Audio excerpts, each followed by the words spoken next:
Hi, my name is Judy and I'm the City Stitcher, and welcome to my Flosstube channel.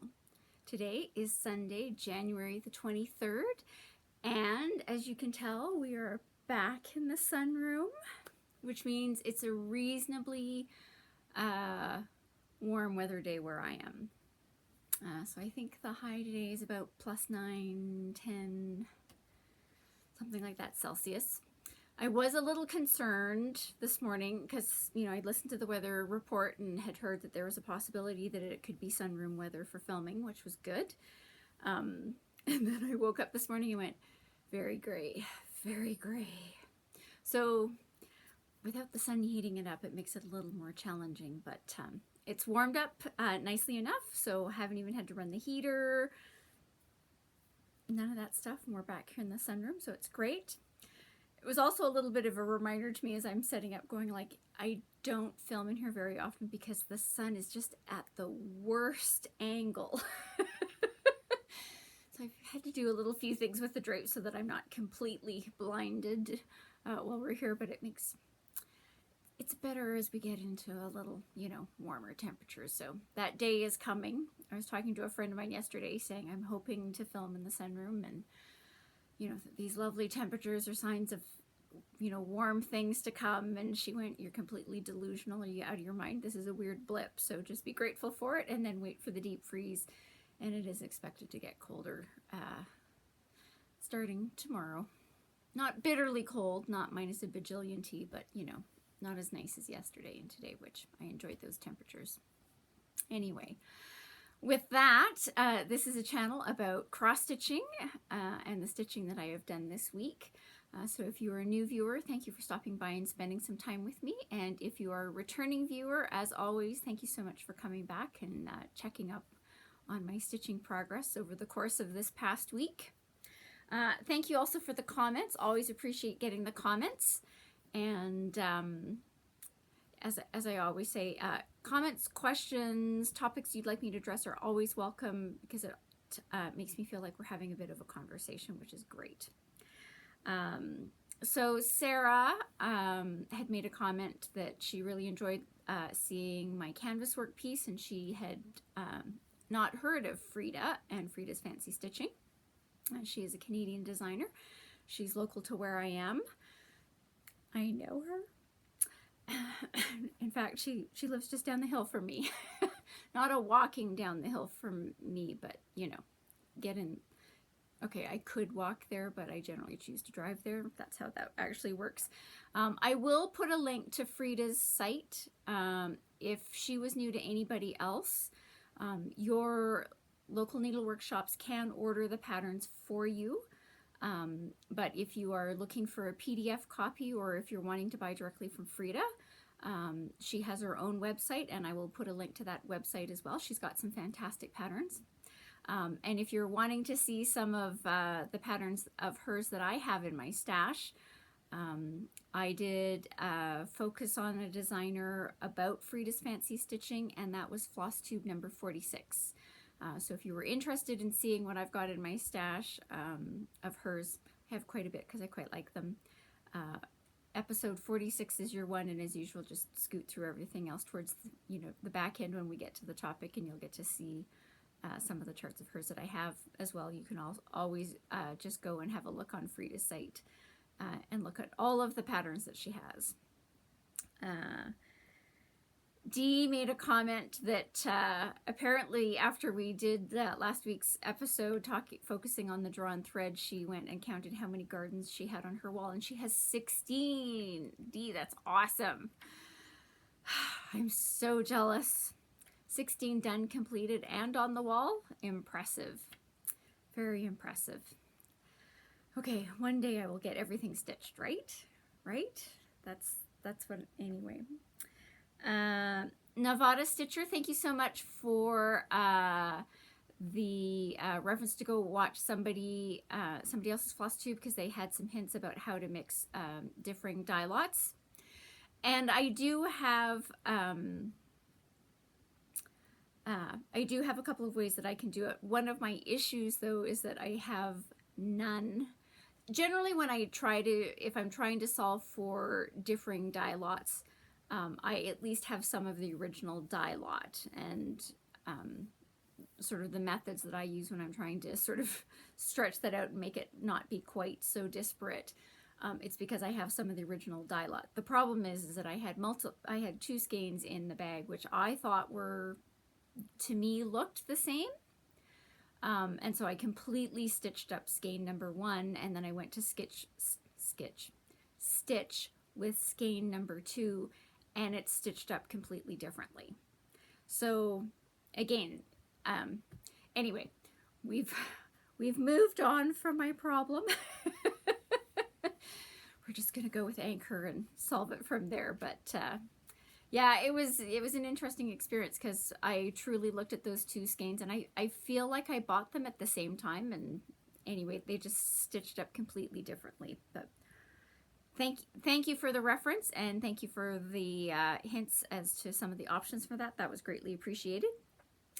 And also wanted to acknowledge Girly from Norway. She left a comment because I said last week I didn't know how to pronounce anything in Norwegian, which I really don't. And so she told me her first name is Girly. So thank you for that. No, I always look at your Flosstube name and go, oh, that's not a combination of vowels and consonants that I should try. So thank you for that. Now that I see that, I will know that I can call you Girly. So thank you for that, and thank you for watching. And with that, let's get into my stitching week. I feel like I've had a pretty good week. So we will start off with the ever faithful, the Temperature Tree by the Stitchin' Mommy on Etsy. And as always, I just looked over here and went, where? Okay, I do have a board. Forgot to attach it to the board. We should all know this by now.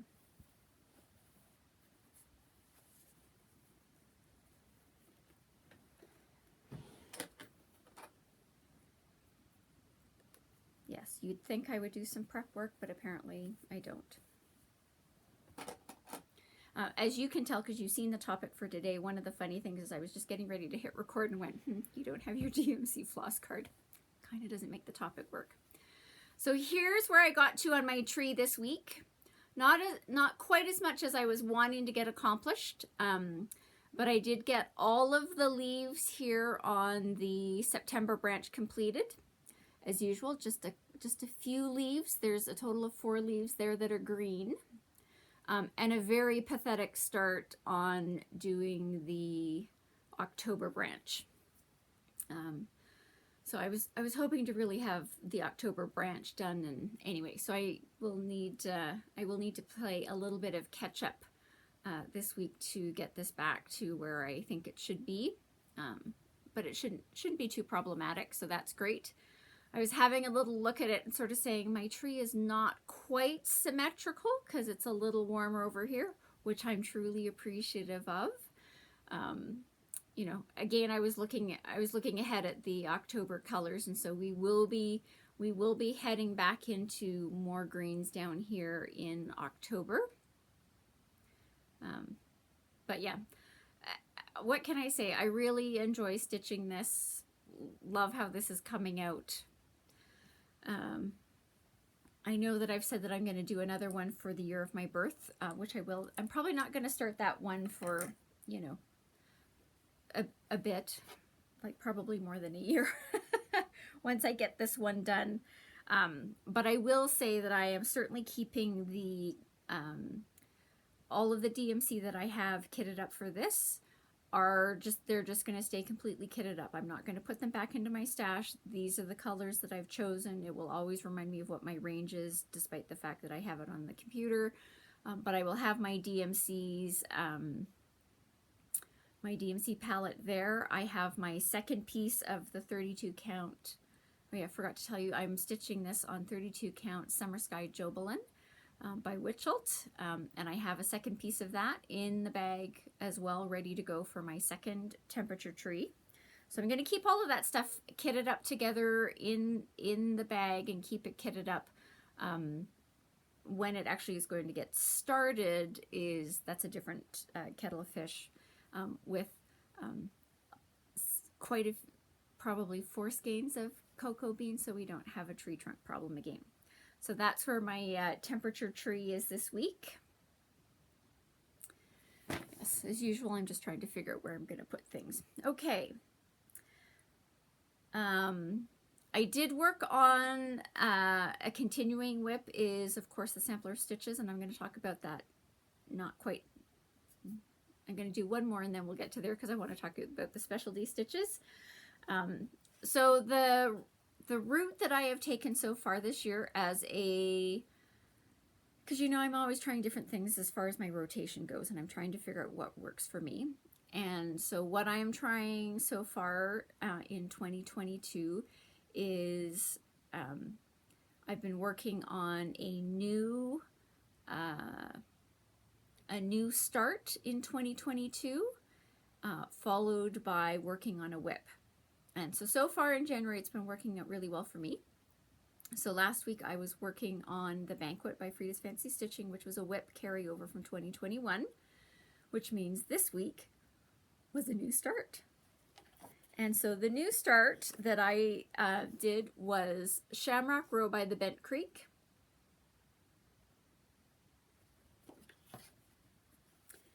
And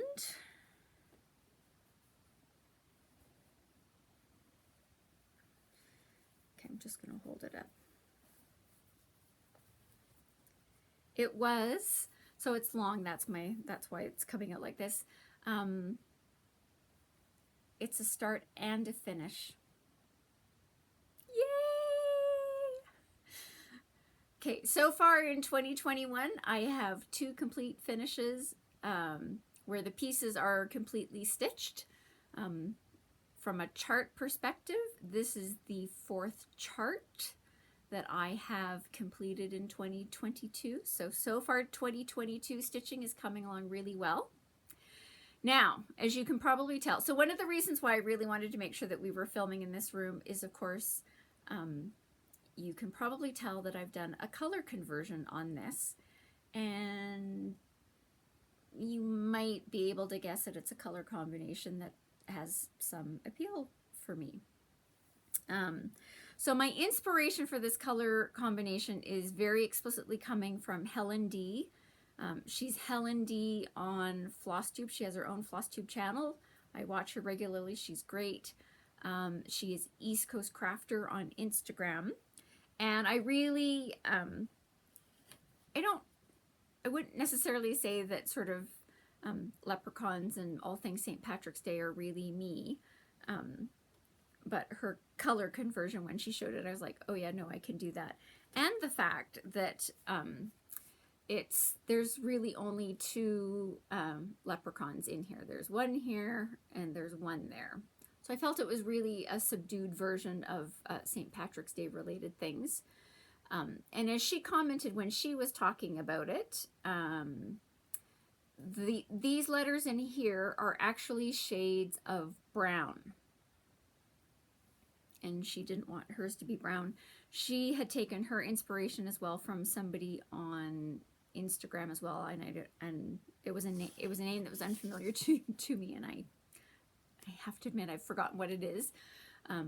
But so I took my inspiration from Helen D, who took her inspiration from somewhere else, and convert it to all of the letters to purples. So I am going to do just a quick little,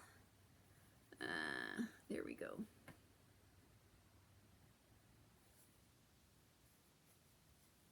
Again, I'm like everybody else going, I can't really see what I'm doing. So there is my Shamrock Row.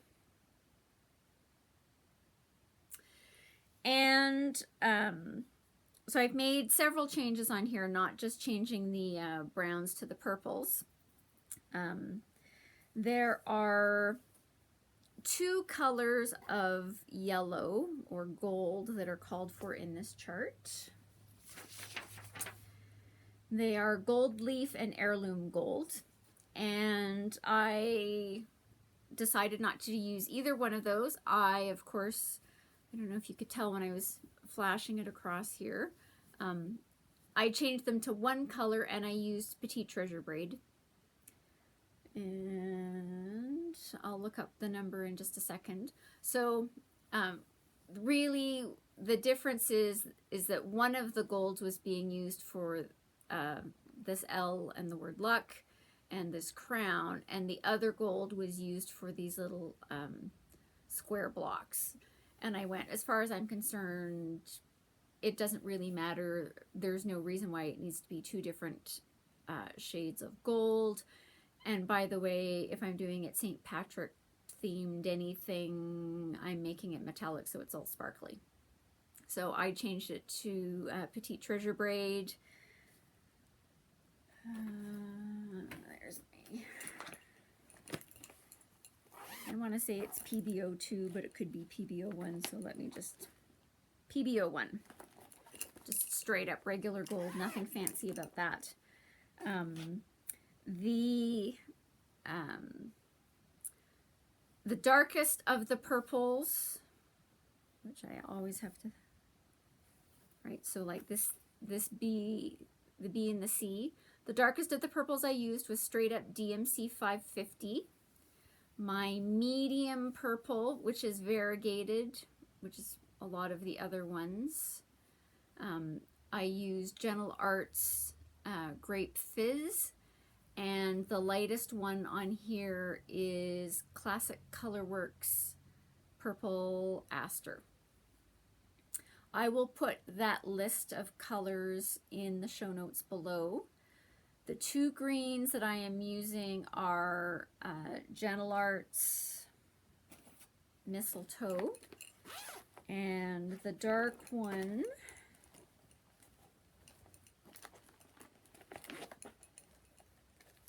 is Classic Colorworks Grasshopper. So again, I just picked greens. Helen D had provided her color conversion, and I sort of started with hers, and then I looked at what I had in my stash, and that's where I ended up. So it's not, my color conversion is not identical to hers. It is very, very similar. Now, this is another case where, so technically,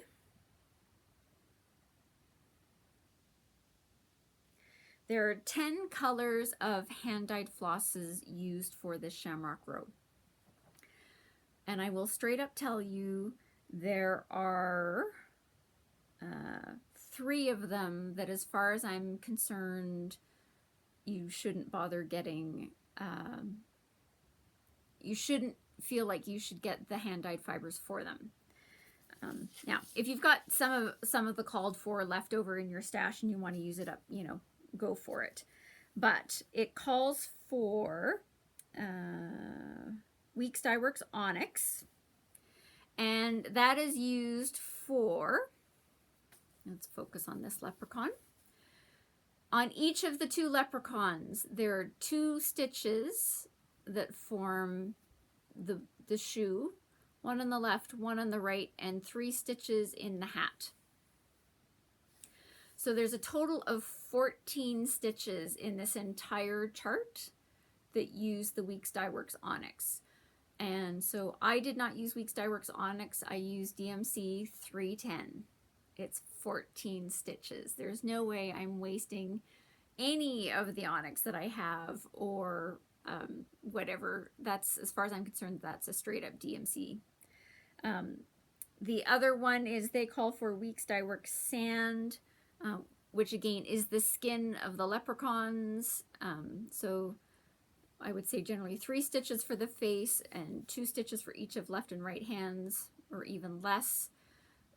So again, sub 14 stitches of that particular one. So again, if you've got it in your stash and you've got some left over and you want to use it up and put it into something, go for it. I didn't bother even looking for sand. I went, it's used for the face and the hands, DMC 950, and called it a day. And the third one is the Gentle Art Nutmeg, and that again, it's used only in the leprechauns to do the beards. So I want to say sub 10 stitches. So I did not use nutmeg. I didn't have nutmeg in my stash. I didn't even look for an alternate in the hand-dyed lands. I just went straight to the DMC equivalent, which is listed on the chart, which is DMC 434, and that's what I used. So very happy with this. There we go.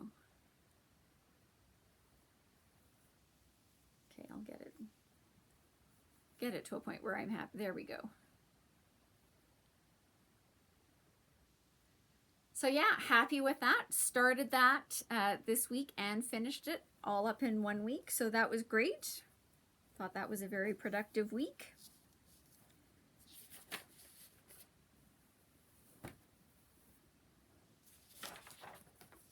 Okay.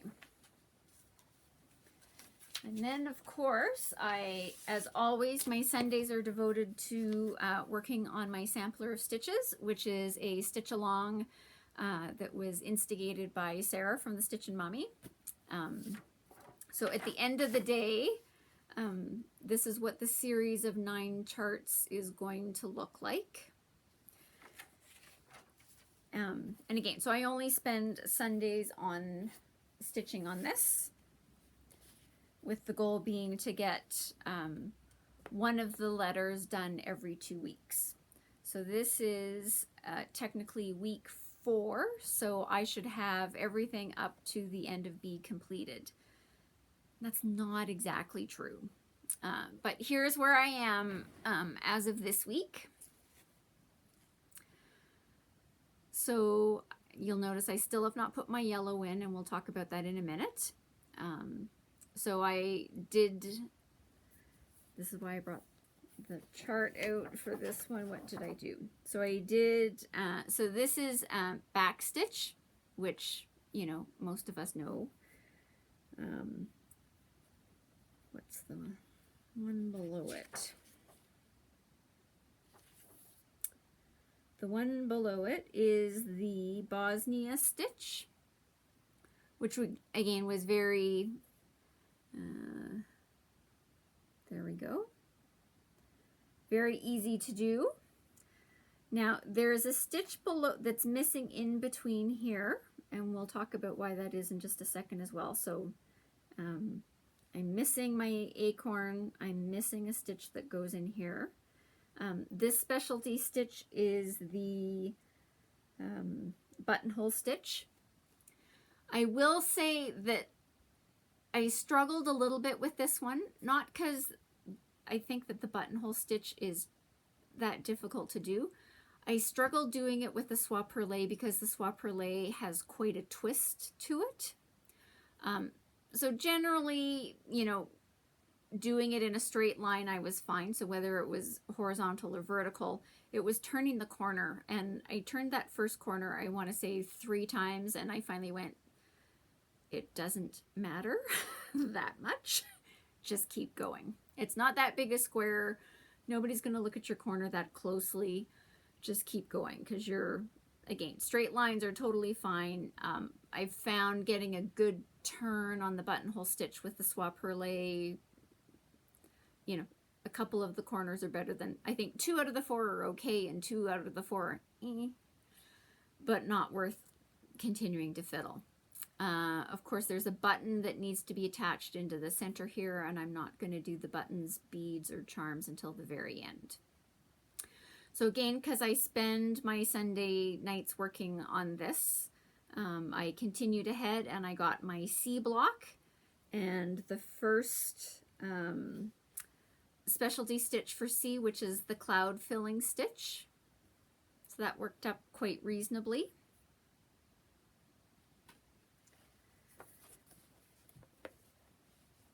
So again, so this is the first of the 9 series. So you can see I've got this one specialty stitch has yet to be done. And my goal today, for today's Sunday stitching, is actually, so I'm going to get the acorn in. I'm going to make a decision on something related to this stitch, and we'll talk about that in just a second. And hopefully, I would actually really like to get the rest of C completed today, so that I could say I'm technically Yeah, so I'm technically an entire letter ahead, which I think is great, because we all know I'm looking ahead in my schedule, and I do know for a fact that there will be some Sundays coming up where I will get no stitching done. So it's always good to be a little bit ahead. So hopefully next week when you come back, I will have completed all of part 1 of the sampler of stitches. And again, for any of you that are still waiting on your materials or all that kind of stuff, don't you worry. Again, I'm only spending a little bit of time on my Sunday nights after I do my video and process it and upload and do the notes and all that kind of stuff and make supper and you know that whole routine. And then I do my stitching. So it's not like it's a full day of stitching or something like that. So if you are still waiting for your charts or your materials or whatever that is, and you're hoping to join in the SAL, come on and join in. They're not that bad to try to catch up on. And again, if I had yet to start this, I really feel like if I sat down and had a good couple of evenings of, regular stitching time, that I could work this up no problem. So again, I don't think they're hugely time and labor intensive to get these completed so far. But of course, this means if I'm successful in my goal today, that means I will have another chart completed in the first month of 2022. So I don't want to jinx it. So hopefully that's how it's going to happen. Which I'll say, well, we're really having a good start to 2022 from a stitching perspective. So the acorn, because I struggle with yellow. It's not my best color. So I have made a final decision on my yellow for this particular piece. So I will be using 4234.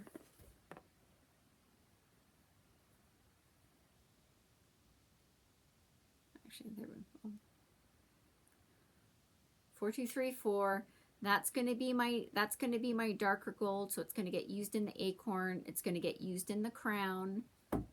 And I've come to that decision because I've really made the final decision on. There is a lighter gold that is used in for Q, and I finally made my decision as to what my combination for that is. And so the lighter color I'm using is 4232. So those are what those two together will look like. This lighter one is only used for one of the specialty stitches for Q, so it's not used quite very much at all. So 4234 is my chosen color, and it's going to be my acorn, and it's going to be my crown. So I can finish those ones up. So this is actually also part of my Stashquisitions from this week, which was the holdup. I will tell you the other color that I was contemplating for that gold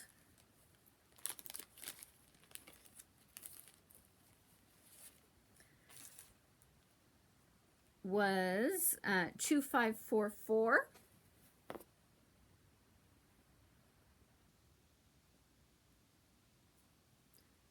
So there's 2544 versus the one that I've chosen. The answer was I just couldn't find a light version that I felt went with this that would work for how it's being used for the letter Q. So there you go. I have my final decision for my yellows. I know. It's taken me, what, 4 weeks to... Actually, more than 4 weeks. Well, it's not true. It's only since I started stitching it that I've had to, really try to come up with my final decision. So I have my final decision. I'm happy with my final decision. And so on we get with the stitching. All right, there's that. The other thing So it also ties into Stashquisitions. So I know that I've made my final decision for what my Soie Perlee is going to be, which is this, you know, because I've already used it both here for the antique stitch and down here for my buttonhole stitch. But my expectation is that I was going to need 2 spools. So again, part of my Stashquisitions for this particular week is my second spool of Soie Perlee 415 came into my LNS. So that came in. As well, the fibers for the series also called for Soie 103 in a coordinating color, and I didn't have that, so same thing, I ordered Soie 103 in 415, and that came in, and I picked that up as well. So I now have that. I did order a second spool of the Soie Perlee 712 because that was my other option. That was the lighter version. It's going to go into stash, and I'm totally fine with that because you just never know as we go through the rest of this alphabet whether or not I change my tune and I want to add some of the lighter one, however it gets used later. And the third thing that I picked up was I did mention back in December when I was kitting this up that I had ordered the Bijoux Metallic, and again, if you've got newer versions of the chart, it doesn't call for the Bijoux Metallic, but I had ordered it anyway. So in case you're wondering, this is what the Bijoux Metallic looks like. Now it's interesting that when I got my response back from the drawn thread, they just didn't want to add a lot of expense. I can tell you that my Bijoux Metallic was $3.95 Canadian, which I didn't think was, you know, excessive, given that everything, technically that all of the other called fors are all silks. The Bijoux Metallic is the cheapest out of all of the skeins that are used for this, so I thought that was a little interesting. So I do have it, and it is used in that missing stitch in the version I have in here. So I think in the current versions, they use the light mauve is used as the color underneath, and then the dark mauve is on top of it. So I'm going to have a little look and see if I like this combination. I may put it in, I may not. I don't consider it a waste of money. I was totally fine spending the $4 Canadian to get it, and I'll check back next week and see whether if I've reverted to what the current charts are calling for, or if I've stayed with what they had originally called for in here. So yeah, so again, happy with how it's coming along, and hopefully by the time you see this next week, I will have filled this in and filled in my missing burden stitch here and got my acorn in. I didn't do the math for today as to what percentage of the specialty stitches I will have now completed, but I expect that I will have that for you next week. Okay.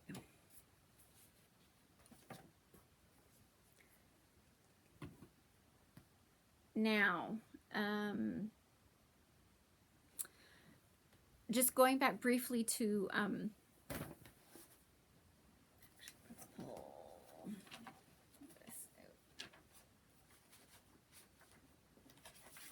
Shamrock Row. So normally when I do a new designer, one of the topics, whether it's that week that I'm working on or, you know, within a relatively close period of time, I do a focus on the designer. I'm going to tell you right now, I'm not going to be doing a specific episode to focusing on Bent Creek, and I'll tell you why. So I have this chart, which I got last year. I'm pretty sure it was last year. Because I saw Helen D's. Yay, thanks Helen. And other than that, the only Bent Creek charts I have are a series of 12 smaller charts that are part of their Red Thread series. I haven't stitched those either, but I have them in my stash, and that is the entire extent of my Bent Creek charts. Not that I don't like them, but clearly there are other designers I like more. And I will say that there is a current Bent Creek chart that I'm looking at. I haven't pulled the pin on it yet. They periodically, quite frequently, a lot of their charts come where it comes with the linen in it, or, you know, some of the materials that you need to make that particular chart. Generally, the linen that they provide, or the fabric they provide, is, you know, brown, which means it doesn't appeal to me.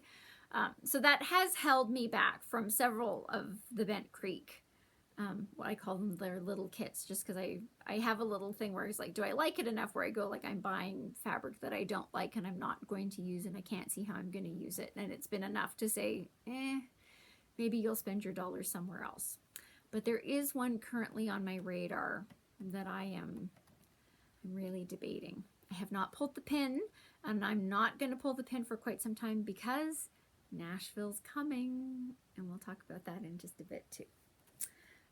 So no Bent Creek designer focus episode will be forthcoming, only because I don't really have much to show. So, all right, other Stashquisitions. So other things that I picked up this week, I did pick up another pair of scissors, which is a little bit weird for me.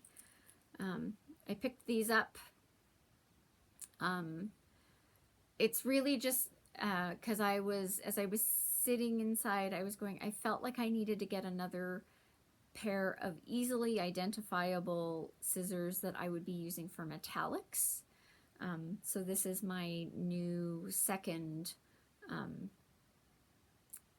pair of scissors that I'm going to use when I'm cutting metallic threads. So that's why I picked that up. I also picked up a skein of Classic Colorworks Belle Soie in Cranberry. This is for my iStitch Burgundy band sampler. I was doing the math on that, and I needed one more skein, so I picked that up.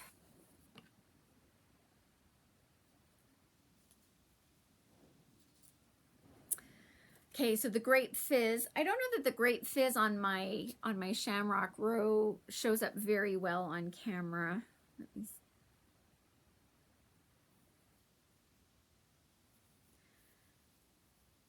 So like all of the purples here, yeah, that's not gonna. All of the darker purples, so the U, the V, and the Z are all done in that Grape Fizz. I don't think it shows up great on camera, but I really liked how it's stitched up in real life. And the skein of Grape Fizz that I used out of my stash to do Shamrock Row was the only skein of that I had. So I was picking up, doing my run to my LNSs to pick up a couple of things. One of them had the Grape Fizz in stock, and so I've picked up two. It's 0894, so I just picked up two more skeins of it. I always laugh because the ladies at that particular shop was like, do you have it? It's like, yeah, we have one. Actually, they had more than one. They said, yep, we've got that in stock. Would you like us to put two aside for you? Because two is generally the number that I pick up when I'm picking up skeins, just because I go, one's just not enough because you just never know. Two gives you, unless you're working on something really large, two gives you the flexibility to sort of say, I've got enough. All right, the other thing that I picked up was one of these bigger skeins. This is Threadworx 1089 Bleeding Heart. This is for a very specific pattern. There's way too many people that are working on it, and they keep showing their pictures on Instagram. I have the chart in my stash. It might have to get added into the 2022 plan. It's not in the 2022 plan at the moment, but this is one of the specialty fibers that's used in that chart. Threadworx, you can get them in 2 different sizes of skeins.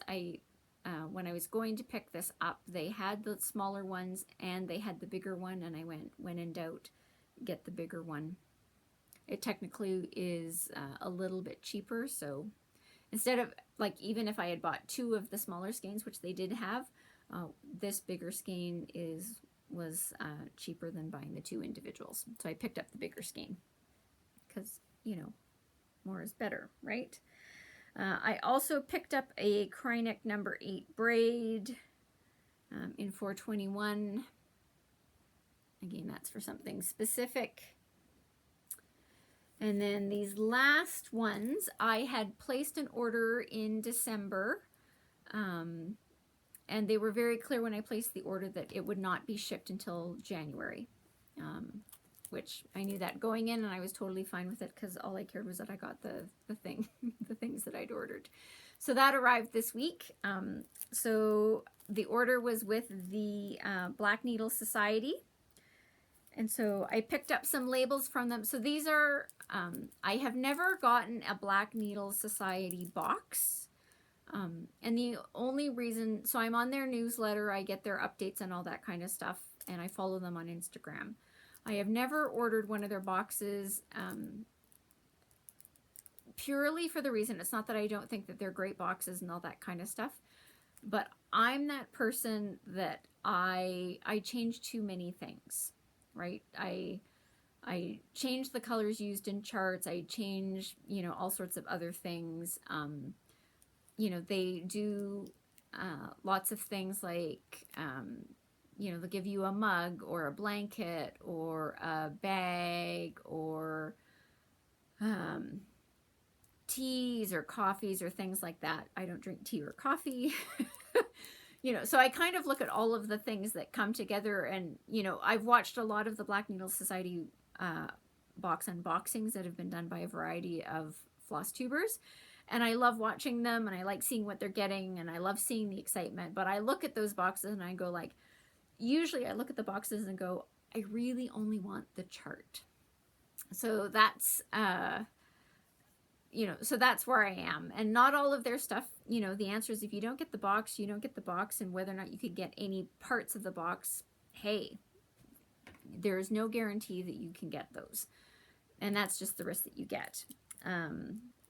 Anyway, so these 3 things I'm going to show you are from the Black Needle Society's vault. And I will put a link to their vault in the notes below.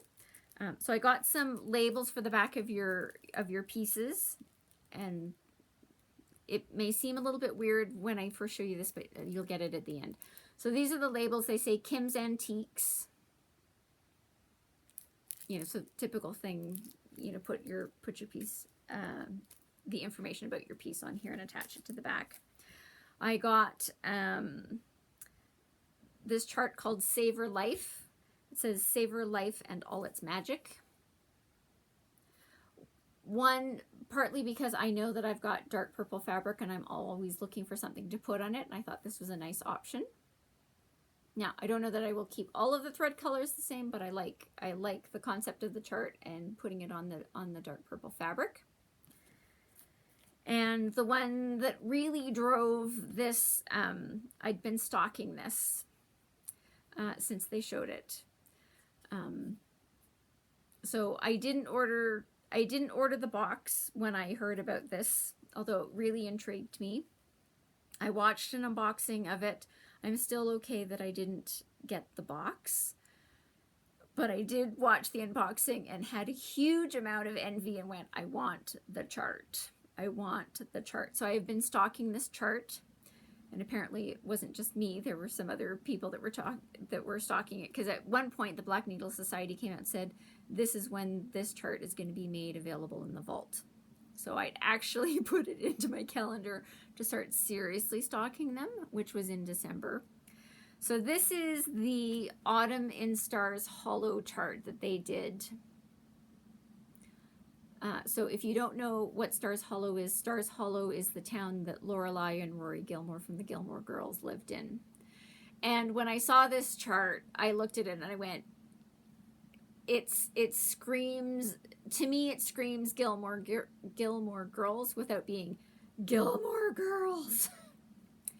Anyway, so if you know Gilmore Girls, you'll be able to see a lot of things in there,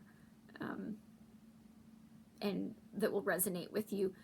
You probably won't be able to read this easily, but this says cornstarch, and for those of you who have followed the Gilmore Girls, you'll know why a box of cornstarch is important. So I loved this. I loved this. So when they showed this in the unboxings, that's where I was like going, oh, I really want it.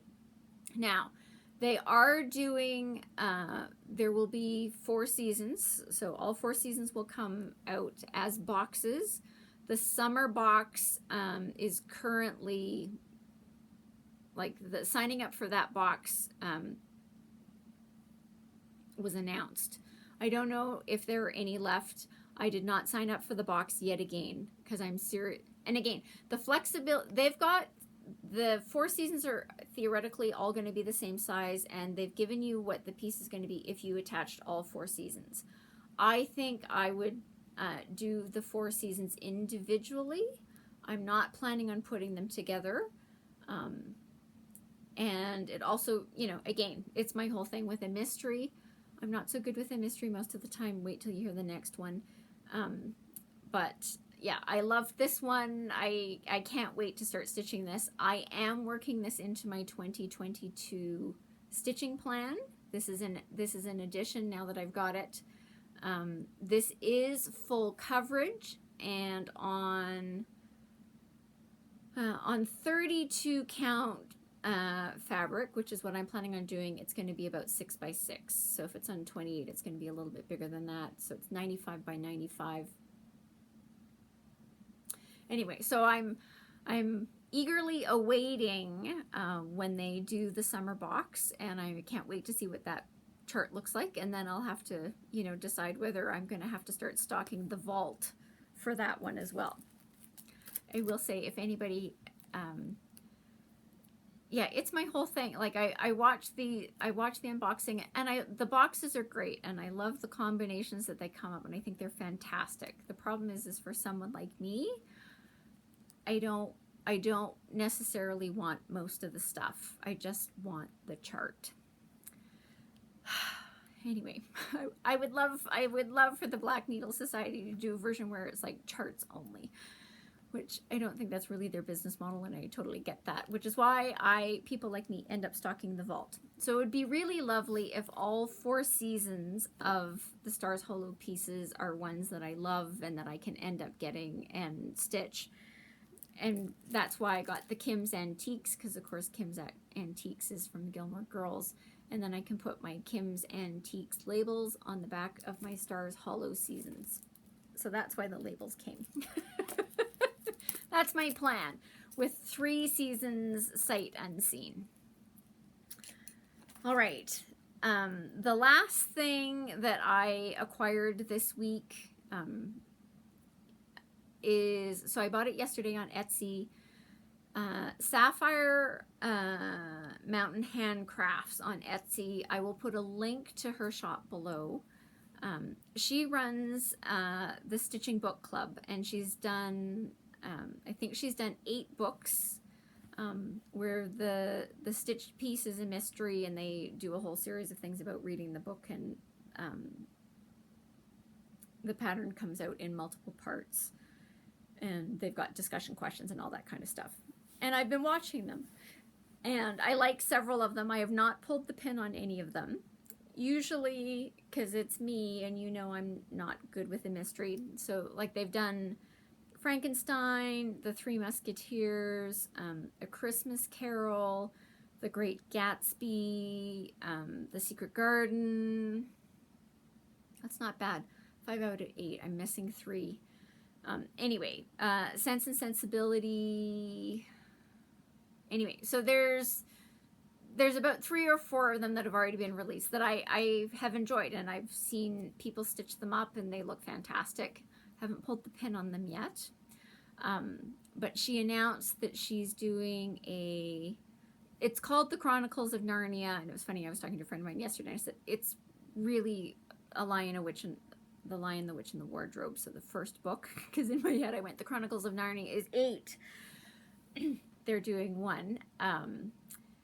But the big deal for me is that her piece is officially licensed by the trust that holds the rights to the C.S. Lewis Trust. And so it's officially licensed Chronicles of Narnia product. So there are a lot of things on Etsy, even stitching pieces. I was looking at another one where I quite liked it. You know, it is not officially licensed. So I appreciated the fact that it's officially licensed. So it was released on Saturday. I signed up for it. The first part, it's a 3-part mystery. I'm not planning on stitching it live with them. You know, it's me. It only calls for DMC colors, all that kind of stuff. But, you know, until I see the entire thing, I can't make any decisions and all that kind of stuff. But I really wanted to have it. It is limited in the numbers that she can sell under her licensing agreement. So that's why I made sure that I signed up yesterday when it first became available. So I've bought that one. So we'll be talking. I probably won't talk about it again until the 3rd part gets released, which will be at the end of March. But you can always bookmark the shop on Etsy and you can track as the parts are being released. Anyway, so I've added that into the stash. Not to the stitching plan, but I've added it to the stash. All right, and with that, let's get into the topic. So this topic is courtesy of one of my viewers, Lena, who wanted me to talk a little bit about how I use my DMC color card, because I've referenced several times over the past weeks about me hauling out my color card and using it. So, yes, I gratefully remembered. So I do have the most recent version of the DMC color card, and I got it specifically. I do have other color cards. I have older versions of this, but I got this one particularly because it had an updated list on this page of the variegateds. That's really what was driving it. And I don't think they have all of the colorist ones on here. But it's good enough for my purposes. So how do I use my color card? Well, if you go back to there's a video of mine from July of last year when I was sorting out a Mill Hill kit that I was using for July. I did a whole video about how I sorted out the threads from that kit, and I desperately needed my DMC color card. In that particular exercise, the Mill Hill kits, the thread that they are using are DMC, and they give you the DMC color numbers in the chart. So as I was struggling sorting out some of those threads, my handy dandy DMC color chart came in handy, because I could look at what the color was on the chart, find it in my color card, and then match up the threads from the kit to that to make sure that I was getting it accurately. Now, there are lots of kits out there that they may be using DMC, but they don't necessarily give you the color numbers, which makes it a little more challenging. So that's one example. I used it, again, as I was sort of making my final decisions for the Shamrock Row. I did go to my stash, and again, one of the hand dyes that are called for in the chart, one of the 2 golds is Gold Leaf by the Gentle Art. And so I did go to my stash. That's not going to work well. Let's do this. It's not my whitest, but... So I actually have 2 skeins of it in my stash, but I think even you can tell on camera that even though these are both called Gold Leaf, one of them is quite a bit lighter than the other. So this is an instance where the DMC color equivalent that's provided in the bent crepe chart is 680. And you'd think I would have found it in advance, but I didn't.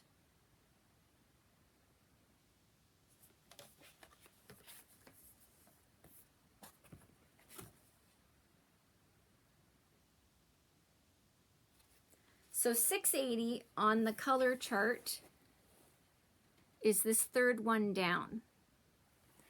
So this is an example where I would use my color chart and I would take my two skeins and I would hold it up and I would say, so between these two skeins, the one that I think is actually more representative of what the designer intended based on their DMC color conversion, I would say that it's the darker of my two skeins. So I would say that this is the one, if I were using gold leaf, this is the skein that I would choose to use for that particular chart because this is most close to their DMC equivalent, whereas this one is quite a bit lighter. So again, so that's, and you know, as we all know with hand-dyed fibers, dye lots change over the years, certainly with what we've been experiencing with supply chain issues over the last 2 years, you know, and the dyes having issues, you can't be guaranteed cocoa bean anyway about what's coming out. But again, here's two skeins of Gentle Arts which have the same color number, but as far as I'm concerned are very different colors. And so I would look to the DMC conversion, or you know, that's one where I'm going, what did the designer intend the color to be? And I would look at their DMC conversion to see what they intended.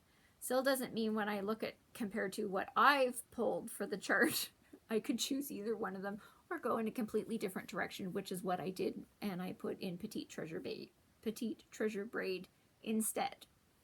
So, but I did haul them out and look at them to see what this was. And again, because I was looking at the original one, I also looked at their conversion for the second gold, which was 829.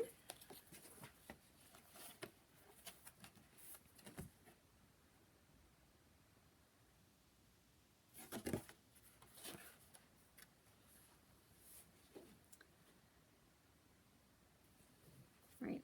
So 829, this dark one here, right, the one right above the light one, that's one of them.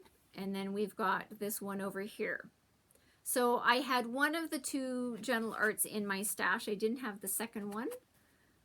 But again, this is where I looked at this color and this color, and I went, first of all, I don't think even if I had it, I would have used it. So again, that's where I didn't have one of the specialty fibers in my stash. I used my color card to say, what did the designer intend that color to look like based on their conversion of DMC, and looked at it and then made my decision for what I was using in my my particular palette. And as always, you hear people talking about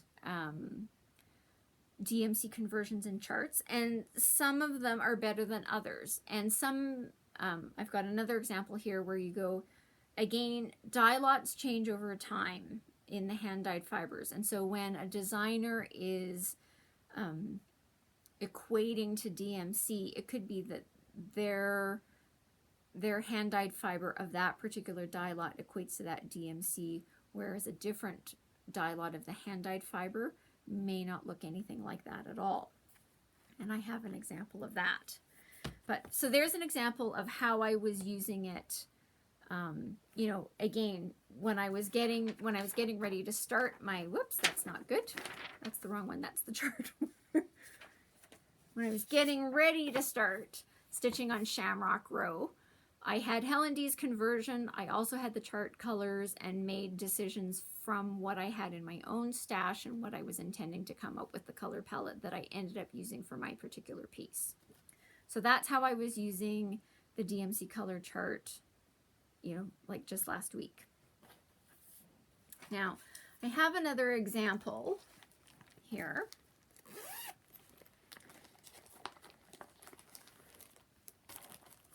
Gonna be a little bit messy here.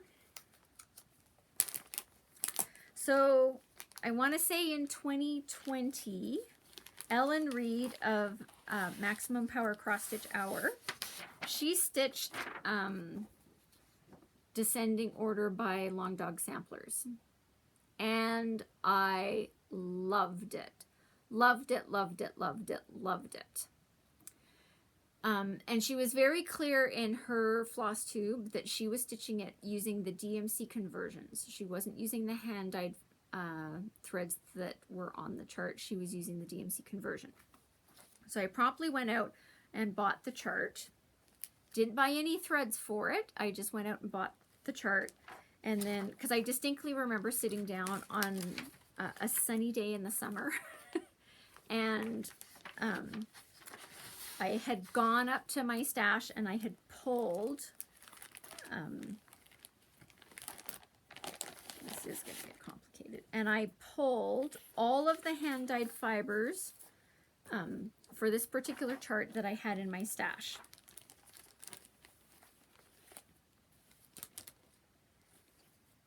And so I had most of them.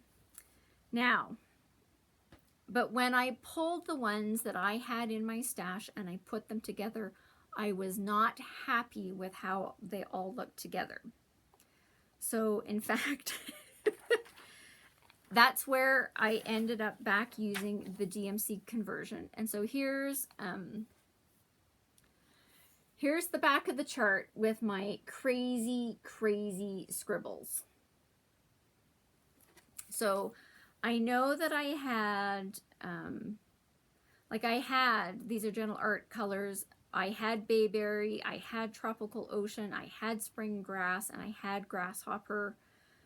I had all of those colors, but when I pulled them together and I looked at where they were being used in the chart, like even when I pulled them together, I looked at them and I went, this doesn't quite look right. And again, based on the fact that I had been watching Ellen Reed stitch it and what hers looked like. And so I looked at the combination of the fibers that I had and went, something is off here. And then, so then I went into the chart and I was looking where things were being used. And so you can see that I've got these scribbles here where I'm like going, like these two colors are paired regularly. These two colors are paired regularly. These two colors are paired regularly. And so when I was putting together hand-dyed fibers, I was putting those sets together saying these two colors are put side by side a lot in this chart. And so I want to make sure that the combination of those two colors actually works. So I know that one of them, like the Tropical Ocean, like Tropical Ocean was being paired with something, and whatever it was, the versions that I had, I was like, they look like they would end up stitching up like very, very close in tonality. And I went, that's not how it's supposed to look. And again, so I have, okay, I don't know how to show this.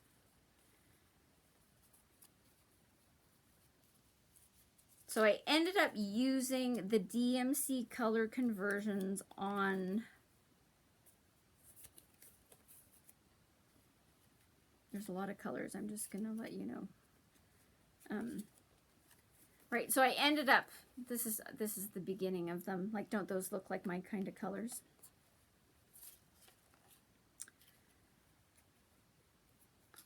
That's one. But again, so all of the called for are Gentle Arts. My I do have, gosh, there's a lot of midnight in here. Oh yeah. Huh. Isn't that interesting? How many do I need of that?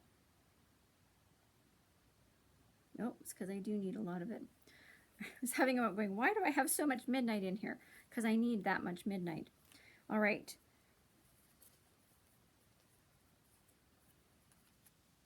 Anyway, so let's say this is most of the colors. There's my lovely, there's my midnight.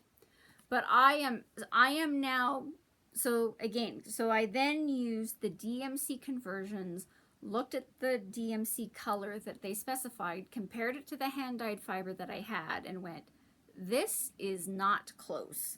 So I can certainly say that like mustard seed, the mustard seed that I had, and like there were several of them where I'm just like, this is not even remotely close to what they called for.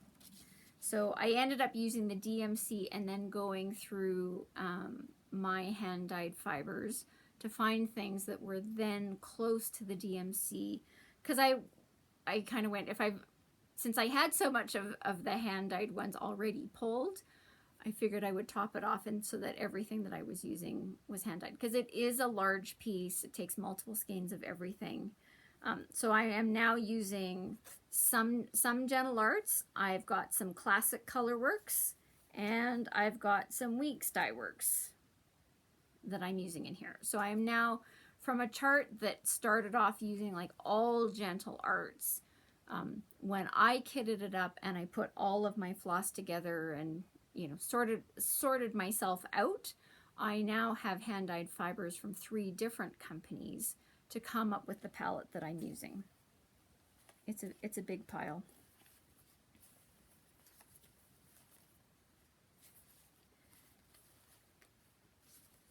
Okay, the big pile at the back is mostly all the midnights that I use, but anyway, you saw the one that I held up.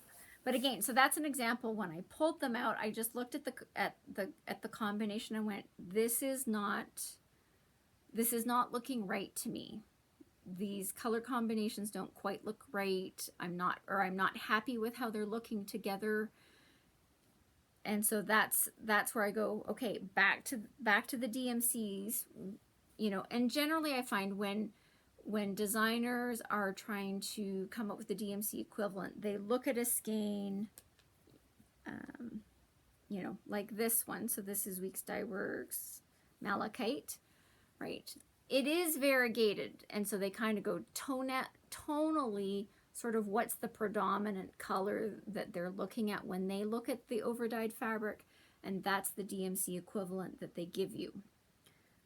So again, so this has got some darks, mediums, and lights, and anyway, so as far as I'm concerned, that's generally how they're coming up with their DMC equivalents when they're looking at hand-dyed fibers. And so that's what was driving me as I was going back and looking at combinations and sort of saying, where is that tonality? How are these particular combinations? And again, I've got all these notes on here about what's being paired. I've, you know, clearly I've crossed a lot of them out. I've written in new ones. So yeah, I changed. So out of the 2, 3, 4, 5, 6, 7, 8, 9, 10. So there's 11 colors used in this particular chart. I changed 5 of them. So just over half stayed. Just under half, I changed all the colors to come up with the palette that I wanted to use when I get to this piece. So here's your sneak preview into the 5-year stitching plan. Here's your notice. At some point over the next 4 years, descending order by Long Dog Samplers is one of the things that I want to start stitching on. So I've got it all kitted up. I've got my chart. I don't think I've photocopied my chart yet to have a working copy. Let's get that so it actually works. But I've got all of my hand-dyed threads pulled out, put together. I don't have my fabric because it's either just going to be white or antique white, and I know that I've got that in my stash. It shouldn't take this hard to get it back into its bag.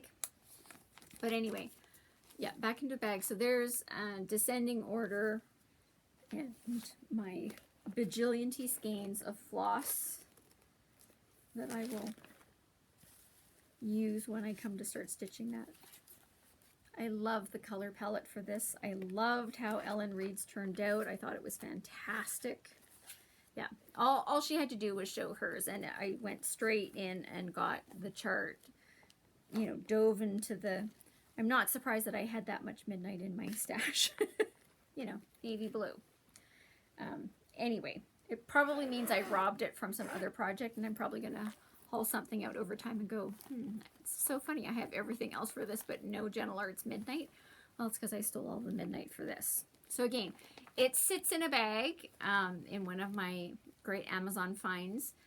So I've got the chart, and I've got all of the hand-dyed flosses in there. No fabric yet, simply because I know that I've got it in my stash. But that's another example of how I use my DMC color card. The other example I have is I've got a new start coming up in the schedule, and I had got the called for specialty, the hand-dyed fibers pulled for that already. So it's these three colors. So Poblano Pepper by Classic Colorworks, Pink Posy, and Pink Champagne. I feel like you can never see that green there. But anyway, so those three colors. There's two DMC that are also called for in this chart. And they gave me pause, so I didn't pull them out. But this is an example of, I'm better at knowing where this one is because I've been looking at it. So the two DMCs are 434, 434, and 436, which is two above it. So this one and that one. And they're being used right by the pinks. So again, so this is one where I would, you know, do I like that combination? I tend to go more grayish if I can, and in some cases more gray than even brown. So I have also been contemplating using these 451s over here. I mean, it gives it a different, it will absolutely give it a different look, right? Let's see if I can't. This is terrible. Okay. I'm sorry. I have to take them out of the bags. Can't do this.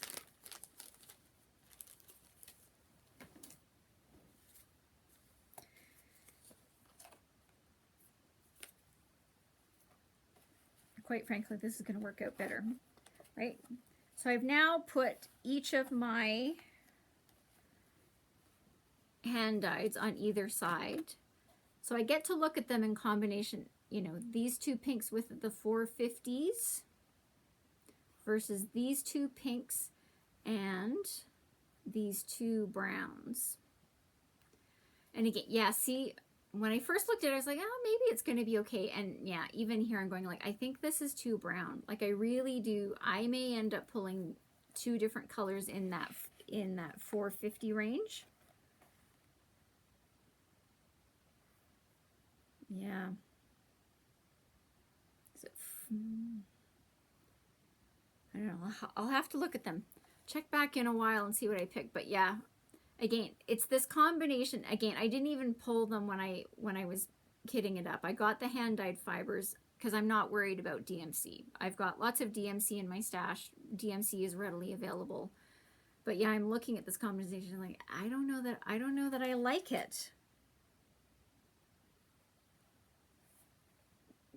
With those two browns.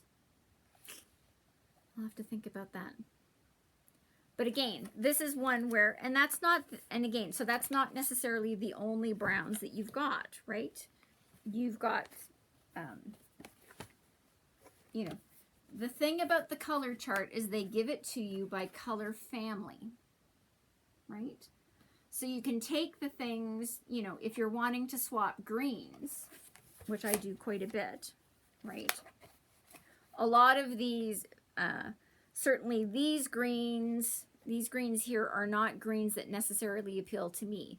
These greens are more my colors. And so same thing. You can take things and you sort of see gradations, like how strong is the difference between you know, a light, a medium, and a dark, or the very lightest, and how many gradations are available in ranges. And sometimes it's just shifting things up and down within a range. Sometimes it's saying I need 3 colors or 4 colors from a range is what they're calling for.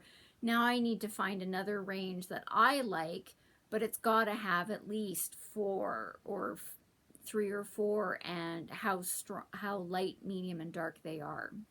So again, yeah, so for me, that's another one of the benefits is you get to say, okay, if I don't like those particular ones, you know, but they're greens, how do I move within the green families to get to some shading that I like? Or, you know, changing blues or aquas, you know, pinks or purples, right? So that's, again, for me, that's another one of the benefits of the color chart, is that you can then sort of see color palettes and changing them. So yes, I use my DMC color card quite a bit, probably more than many people, because I change colors so frequently, and change color palettes so frequently. So I do keep this. This is in the set of drawers that sit beside my stitchy spot, and you know, so there have been several times, certainly this month alone, where I've had to reach over. This is literally what I do. I reach over and I open up the drawer, haul out the DMC color card, and look at it and go, how am I feeling about that? So that's how I use my color card. That's what I tend to be using it for. So Lena, I hope that helped. I find the color cards invaluable. Okay, here's the last of the stories of the DMC color cards.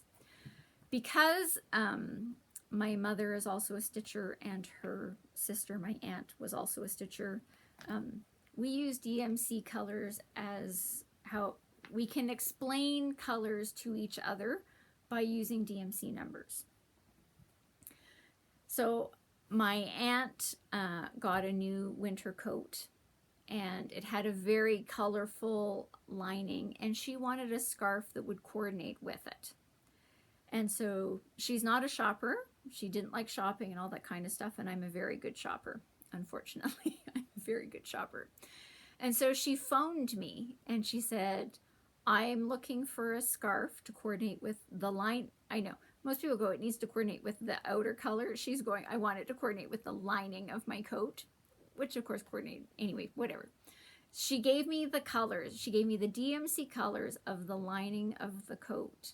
So she, of course, had a DMC color card. She gave me the colors, and I went, okay, I know what I'm looking for.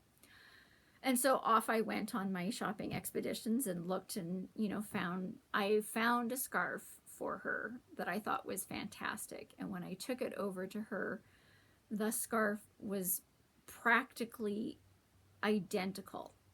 Like, it wasn't identical, but it was so close. You really would have had to have looked to have not thought that the scarf that I found in the store was not the same as the lining of her coat. I remember very vividly, because I remember showing up saying, okay, I found a scarf, you know, everything's returnable, you don't have to, you know, whatever. And she took one look at it and she went, this is unbelievable, because it was so closely matched. But she phoned me and she gave me the DMC colors, and we knew what to do. I was talking to a friend of mine, and she actually, she's like, her favorite story about this is, she was actually with me when I was buying this chair. I actually have 2 of them. So this set of chairs, and we were in a furniture store and we were talking about colors, but we're talking about colors in terms of DMC colors. I didn't remember the story at all. She remembers it vividly, where she's like apparently the sales girl was just like, oh, isn't that so cute? You have your own code for talking. We're like, what are you talking about? It's DMC colors. They're color numbers.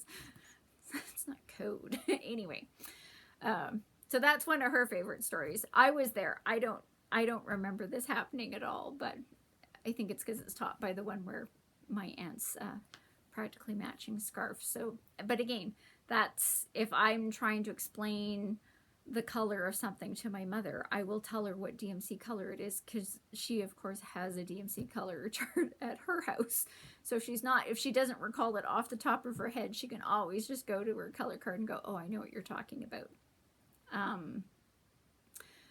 The other one, we talked about this last year when we were talking about Ann Morrison, and I was having my family members pick their favorite color. So like if you go to my dad and say, what's your favorite color, he's going to do something like blue, which for someone like me is not enough. And so my mom, because she knew what I was looking for and how I was going to be using it, she gave Dad the color card. She gave Dad the color card and said, you know, so my dad's an engineer. Anyway, so she gave Dad the color card and said, pick your favorite color. Judy needs to know, what's your favorite color? Pick your color off of the color card. Let's see if I can't. I wrote it down.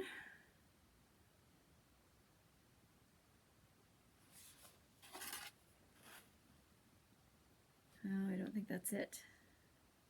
No, that's not it. I think it's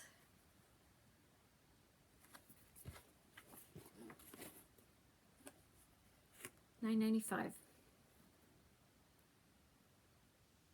Which apparently both Mom and I were like, what? He's held firm ever since. He's like, that is his favorite color. I think it's $9.95. It's very bright and blue. But again, if you look at this and sort of go like, there's a lot of different blues, right? So what is your favorite blue? So it was a fascinating experience, you know, talking to my family members and having them pick their favorite colors. But again, so my dad's brother and his wife, so same thing. In my family, we have this language, we talk about color. And so I actually stopped off at their house in the summer and brought my color card with me and said, I know that we talked about this and, you know, et cetera, and, you know, what are they going to do? I brought the color card over so that they could show me what their favorite colors were.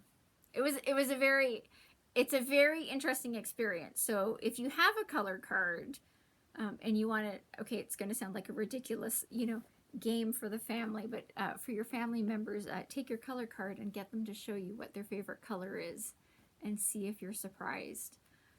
Because there were a couple in my family where I was quite surprised by their choices.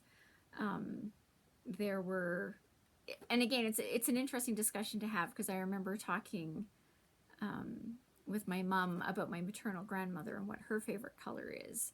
And Mom was like, it was really interesting because my mom was like, I'm not really sure what her favorite color is. And I was like, what are you talking about? Like, Grandma is so easy. Emerald green. Emerald green was her favorite color. Now, again, I don't know if it's because I was the shopper and I was the one that was helping Grandma buy clothes, so that I saw what she was, you know, when I would take her out and do things, that's how I would know those things. But yeah, I was like going, Grandma is so easy. Grandma is emerald green. Grandma is emerald green. Anyway, it was an interesting discussion. She was like, I'm not really sure what her favorite color was. And I'm like, what do you mean you don't know what her favorite color? That's easy. Anyway. So if you have a color card and you're looking for something that could be somewhat entertaining, ask your family members what their favorite color is based on the color card and see if you're surprised. I've certainly done it with my family, and it was a very interesting series of conversations and discussions. But anyway, there you have it. There is my topic for the week about how I use a color card. So if you've got a color card, hopefully you found that helpful. Again, as always, if you've got any questions or comments, love to hear from you in the comment section down below. And with that, I hope you've had a great week. I hope everybody is continuing to stay safe, Stay healthy, and I hope that you're finding some time to stitch, and I look forward to seeing you next week. Take care.